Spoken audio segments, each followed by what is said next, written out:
Stay tuned after the credits for a look behind the scenes of this podcast. We haven't watched the behind the scenes part. Yeah, we didn't watch the behind the scenes bit of episode 1, season 2 of Severance. We were so excited to record. Yeah, and also when it came up on the screen, when it came up on episode 1, you just went, "Yeah, we're not watching that." I thought that was my inner monologue, but apparently not. Hi everyone, it's Mark and Elaine from the Honeymoon Period. If you haven't joined us before, we have been podcasting since 2020. We are married. We are currently sitting on our sofa in the living room, and every now and again we do these sort of special episode by episode instant reaction podcasts, and we've come back to season 2 of Severance to do that, to do our instant reaction. So we have quite literally just turned the television off. While we were setting up the equipment, I turned off Apple TV, yes. Well done, Mark. Well done. Giving one for the environment. So we will be spoiling all of episode 1 of season 2 of Severance. If you haven't seen it, go off, watch it, come back and have a listen to what we're going to say. I mean, if you've probably watched season 1 too, because if you haven't, what would you think of this? Excellent marketing, Mark. In the episode that we put out before this one, we did an entire season 1 discussion. 30 minutes of us chatting about season 1. I think it was more just to have thoughts overall of it rather than...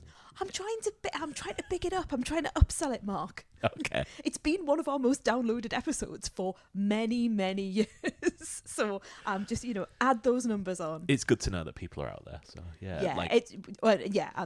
thanks everyone for listening, because we got a bit of a shock when we looked at the stats, and I was like showing Mark the graph, which was like boodling along like it normally does, and then this sudden like shift up into the sky, like Keir Egan flying through the sky.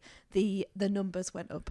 I think it's just a sign of how good this show is. Like, a lot of people at work kind of just haven't heard of this, because we've been doing a rewatch recently, and I've been kind of saying, look, if you've not seen it, you need to get on it. And there's only like one guy on my team who's seen it. So, yeah, I've been trying to sell it and going over the top with it to the point where people probably are bored of me talking about it. Isn't that a contradictory point, Mark? Because aren't you saying it's a sign of how interested people are in it, apart from the people that you work with? No, I think there is a really rabid fan base, and those people who like it will seek out people discussing it. So it's almost like cult classic. Yeah, it's a bit already. Like when you say people who like it, I would say like people who are like who love it. Yes. Like you don't just like it, do you?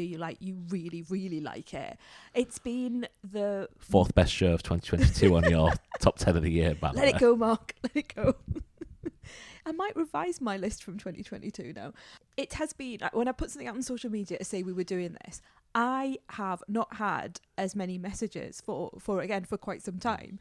And people like saying to me that they've either just watched it, like in the last few weeks in readiness for season 2 coming up, or that they watched it in, many years ago and now are coming back to it and just really, really excited. And actually someone who I know said that they don't normally listen to TV podcasts, but they'd definitely be tuning in. So thank you very much. Yeah, friend of the show, Neil J, to give him his severed name. Text me this morning to say, like, I'm so excited. This is going to be like the first thing in years I've watched as appointment TV rather than just putting it on when I get a chance. So, hi, Neil. So yeah, we said it would be instant reaction. We've just turned the telly off. What did you think of episode 1? After 15 minutes, I was concerned. Oh, interesting. But by the end, I think they've done a really good... I was really worried at the end of season 1 of how do you go on from there, because the game has changed so completely. And so what they've done is they've done an episode where it's completely innie. We don't see anything of the outer world. We are told what's happened, but Milchek, I think we can assume, is an unreliable narrator at best. Totally. We're told there's a time jump of 5 months at least, but we don't know. There's a jump of 5 months to the first time we see Mark S, allegedly. Yeah. But then there is going to be another gap before we get Irv and Dylan and Helly back Although that's not what the show leads us to believe. He goes in the elevator, he comes back up again. Elevator? He goes in the lift and he comes back out of the lift, and the show leads us to believe that that's almost instantaneous, but then you can't quite believe that would be the case at all of that. They've gone around all the outies and pulled them back in, if indeed that's where they have been. And then we got one of the greatest moments of informational films in TV shows, up there with the first Dharma film for me, with the Lumen infotainment film. How would you describe it? I have no idea. I would like a corporate. Yes. It's so satirical, isn't it? Because it is exactly what you would be shown if something like this happened, where the building has little eyes and a little face, and it's talking to you, like doing little "Here's jokes my about, building." "Ooh, that's tickles." That's tickling. And also the way, I mean, so much work has been put into the production of this to make it look retro, with they're not animated, the people, like the people version of our 4 cast members, they almost feel like material, don't it? Like not Aardman, but and not clay, but stop motion. Just really, really interesting use of design. There was an episode of Community, which did a Christmas episode which was animated, and it very much reminded me of that. I suspect at some point you're going to come up to me and go, "Do you know it was the same people who did that Community episode?" I won't be looking into any of that stuff, but you 100% will listen to the podcast and read the articles, and yeah. But I think you're right. It starts in it starts like almost like a Sims ripoff, isn't it? Where you've got Marquez running through the corridors, and it feels very graphic. Cool. Does that make sense? No. But it feels like computer graphics, doesn't it? In the way that he's running and the way that his body is and the corridors. The camera moves in a way that we haven't seen in this show at all. Like it swoops around. It's almost like an action shot, like a one action shot from. What was that film? Extraction. Oh, yeah. That sort of thing. As he's running around trying to find the wellness room. But then it's the new team, and I felt the same as you when you see the new team with Bob Balaban. Bob Balaban? We mentioned today. That was really, really weird. You mentioned Bob Balaban today. I can't remember in what context. It was, we were watching Pointless, showing behind the scenes. That's what we did today. And it was the round, if you're familiar with this show Pointless, they have a round where, if you're not familiar with the show Pointless, they have a round where they suggest a topic and there's 2 answers which score points, 2 answers that someone from the public has mentioned as an answer to that question, 2 answers that no one's answered but are correct, and then 2 sort of red herrings. And it was characters in Lord of the Rings, and we were trying to think of names that you could put in that would be like a red herring for Lord of the Rings. And I said Bob Balaban.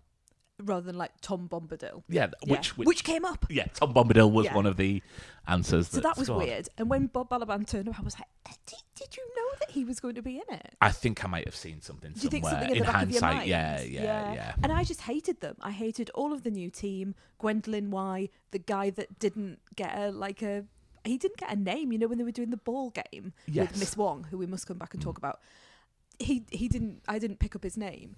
And I really hated them. I was like, these are not my people. This is not the team. Where is Dylan? Where is Irv? Where's Helen? And that really was a problem for me. Yeah, lovely to see Alia Shawkat in this, though. I'm not sure if I knew that she was going to be in it. I don't know who that is. Okay, so she's...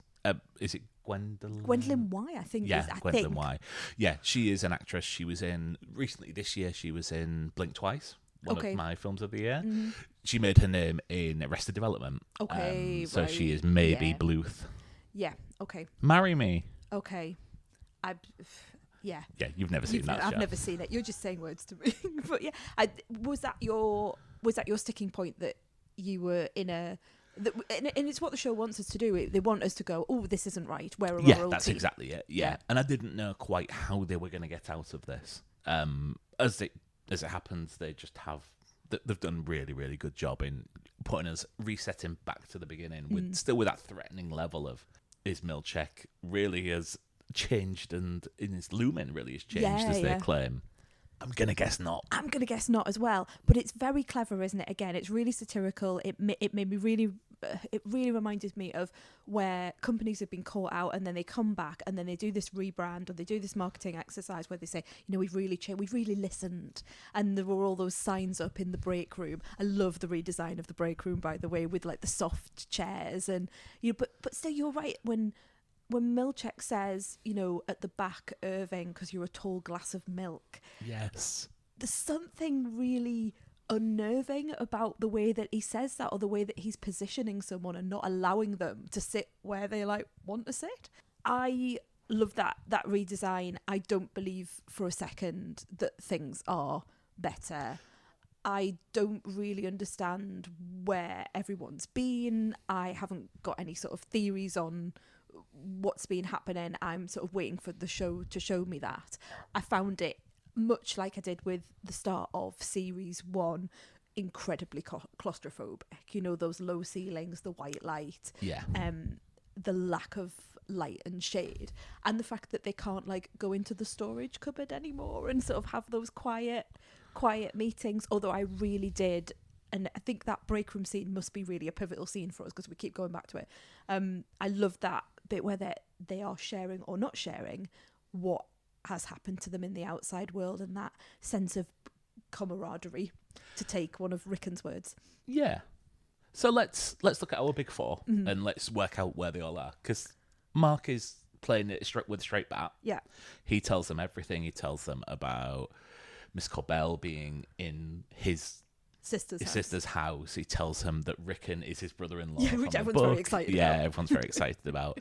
He tells them about Gemma being Miss Casey. Miss Casey. And so, yeah, he tells her everything. Then Helly, for reasons I can understand, sort of, tells a lie and says she was just in their apartment. She ran across, she was wearing like a t-shirt with Save the Gorillas. Like, where does that come from? Watching a nature documentary. She ran across the road, spoke to a gardener. A night gardener. Yeah, whose brother was a cop who said he would sort things out.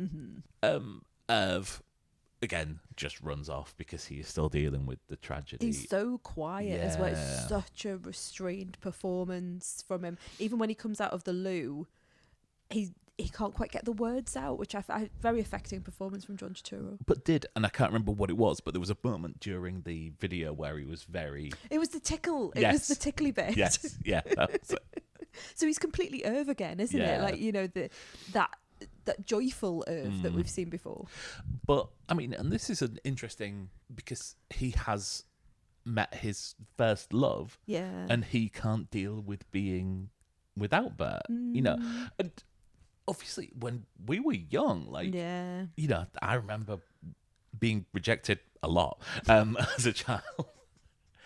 And, you know, like, not knowing how I was going to live without insert many a name of girls I went to school All with. right, Mark. Yeah. And that's the emotional maturity of these people who are, you know, in their lives, like, 3 years old and have never experienced sort of heartbreak before. Really interesting sort of arc for him. And then there's Dylan, who learns something that no one else does, which is the intention to create a family visitation suite. Or is it? It's the way Milchek says, yes, it's something like your interpretation. If you take the name of the room at face value, I wrote it down. Yeah, or you might not, you know, if you take the, it's so clever, the wordplay. I'm still...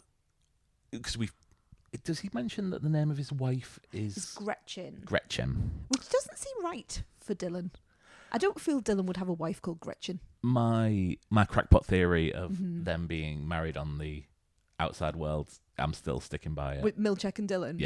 Yeah. I have another crackpot theory related to that. Do you? Yeah. Do you? You want to save it for the end? Yes. Yeah. We'll finish with your crackpot theory. Can we talk about Miss Wong? Miss Wong troubles me, and I think she's meant to, because obviously she's very young. She says she was a crossing guard before this, which again just makes no sense, doesn't it? I don't know. In my mind, and this is a cultural thing, in my mind, I have seen... maybe there is a thing in America where young people sort of will like be like a monitor to I'm help gonna them take a over the monitor. road. Yeah, I suppose so. Kind of like, you know, like a lollipop lady, but well, that's what I'm thinking. In this country, a lollipop. I'm very gender specific, but a lollipop lady would be an old lady who's retired. If someone's not British and listening to this, really sorry. It's a lollipop lady. Lollipop lady. Yeah, it's a lady or a man who carries a big round sign saying stop. Looks like a lollipop. Yeah, so that's it. And she's called a lollipop lady. Yes. And she stops the traffic, lets the children across the road. We had one opposite our house. Yeah, they're everywhere. Yeah. So yeah, she's unnerving. Milchek clearly doesn't like her though, so it's almost like he's been made to have her as his deputy. I'm not sure he doesn't like her. Can I go Okay. into crackpot theory? Yeah, go on, do it.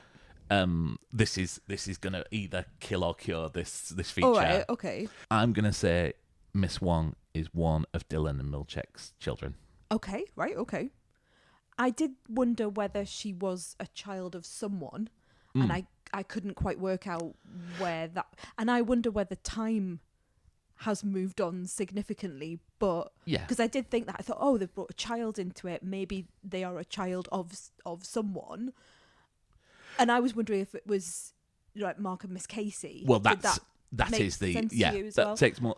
I don't know where I get this from. No. And I feel this crackpot theory feature may fizzle out in probably next episode. And I was thinking, like, if they're keeping her in a room and maybe that they're like, oh, it's some sort of cloning or something like that. So I was trying to work that out.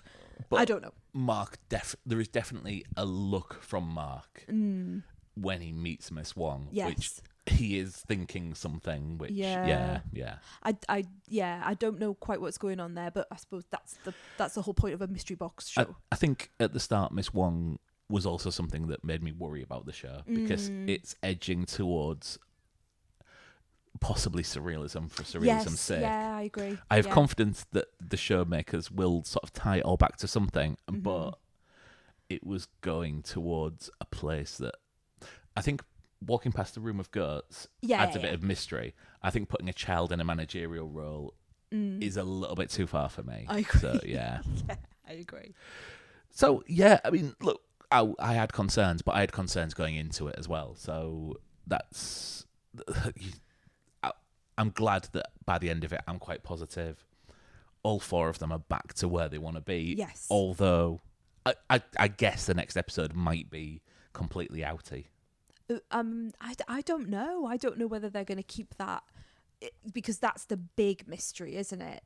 And whether they're going to keep that close to their chest, because as soon as we get out of there, we're going to understand what Mark said to his sister, what's happening. We're going to understand the passage of time, because is the snow still there? You know, all of that is going to be revealed to us. At the moment, we're in the dark, just like the innies are. I don't know whether they're going to keep that going. I think the standard thing to do is to have an episode in and then a full episode out. Now, it might be that the mix of this show think outside the box. If you think of the second episode of Lost season 2, you know, the first episode of season 2 was Jack in the Hatch. Yeah. Then the second episode ran alongside it almost, and it was Kate, what she was doing, and I think there was Sawyer as well, and it ran. I think, remember, the first 3 episodes all ran to the same point in time. Okay. But yeah, I mean, I imagine you're not going to bring in Bob Balaban and Alia Shawkat just for a 2-minute cameo. And what's happening with the rest of the... I have seen another person who was part of the cast for this year. So have I. Okay. Yes, I've seen someone else who's in it as well. She's very tall. Yes. Good. Yes. We're on the same She's a tall page. glass of She is water. a tall glass of milk. So It's a tall glass of water. No, I say milk. Milchek says milk. No, You know. he genuinely doesn't. Does he not? No. Oh, does he? No. What have I got the milk thing from then? Is this because I'm very, very tired? Yes, No, maybe. You just want I think, milk and cookies. We mentioned in our series 1 discussion that when we did this before for a little show called Line of Duty, we our son was very, very small, and he had just come home from the hospital, and we can't quite remember, but I think he probably was on oxygen still at the time, or he was just coming off it. So we were doing a lot of parenting at that point, and going up and down and seeing him, and he didn't sleep very well, if at all, at the time. And so we had to hide in various parts of the house after we'd watched Line of Duty and try and record sort of 10-minute little instant reactions, go up and check on him, come back down again, check the monitor, come back down. And we sort of laughed, I think, on our discussion of Series 1 podcast that we put out, sort of saying, oh, well, he's 5 now. And, he'll be, we're all a bit settled now and we can sit on the sofa and he's got his lovely own room and all of this sort of business. And we had the message from school today because our son's non-verbal, so we get a message from school and it's quite a detailed message of what he's done during the day. And it just started with, Blake has had a long sleep. We were like, oh, that's not what we needed right today. With us really wanting to watch the first episode of Severance and then record an instant reaction podcast afterwards. But thankfully, it's not midnight, which is what I had it pegged as. Yeah, I mean, we had to watch an episode of Pointless. We had to watch an episode of Top of the Pops with the volume down, just trying to get him off to sleep. Eventually, that kind of did it. Yeah. Top of the Pops from 1997, of course. Yeah, of course. Yeah, 2 Become That is 1, it. number 1. Yeah. First player, Beetlebum. Lauren Laverne with Kinnicky. Lauren Laverne with Kinnicky, amazing. I feel we're straying away. Yeah, I think. Severance. Well, I think let's end with your crackpot theory because I think that's a good place to bring it to a conclusion. That was my crackpot theory. That's what I've just said. That's what I mean. We will end here because your crackpot theory has been said and done. Okay. There we go. That's a flavour of the sort of podcast you're going to get here. Me going, that's what I mean. And Mark trying to explain things to me. Please come back for our next episode. We will be watching the next one when it comes out, hopefully a little bit earlier than this one. Hopefully our son will be asleep a little bit earlier. Fingers crossed. Fingers crossed. And yeah, coming back for instant reaction. Let us know what you think. You can find us on Instagram at Elaine G Writes for me. And Mark_G for me. Might look like I'm not on there often. Loads of my millennium mates send me messages, so I'm on there all the time. So I would appreciate chatting about Severance or anything else. But yeah, I've not posted. I don't think I've posted a picture since I went to London to see Sunset Boulevard, which is about a year ago. But yeah, send us a DM. Let us know what you think. See you next time. See you next week.